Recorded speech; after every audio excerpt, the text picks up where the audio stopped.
Morning అండి. ఈరోజు రాయపూల్ లిమిట్స్లో ఒకటి ఉమెన్ని హత్య చేయడం జరిగింది. ఈ అమ్మాయి వచ్చేసి 2020 బ్యాచ్ కానిస్టేబుల్ హయత్నగర్ పోలీస్ స్టేషన్లో విధులు నిర్వహిస్తుంది. రీసెంట్గా వాళ్ళది రాయపూల్ విలేజ్ సంబంధించిన అతన్ని శ్రీకాంత్ అనే అతన్ని లవ్ మ్యారేజ్ చేసుకోవడం జరిగింది. చేసుకున్న తర్వాత వాళ్ళు వచ్చే హయత్నగర్లో ఉంటారు. నిన్న హాలిడే అని ఇక్కడికి రావడం జరిగింది. ఇప్పుడు మార్నింగ్ డ్యూటీ పోయే సమయంలో అన్నోన్ పర్సన్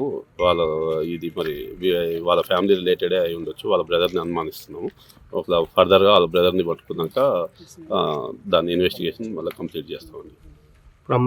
హయత్నగర్ పోలీస్ స్టేషన్లో పనిచేస్తుంది. కత్తితోటి మెడ మీద నరికి చంపేసారు. ఫర్దర్గా పోస్ట్ మార్టం అవన్నీ అయిపోయినాక ఫర్దర్గా డీటెయిల్స్ అప్డేట్ చేస్తాం.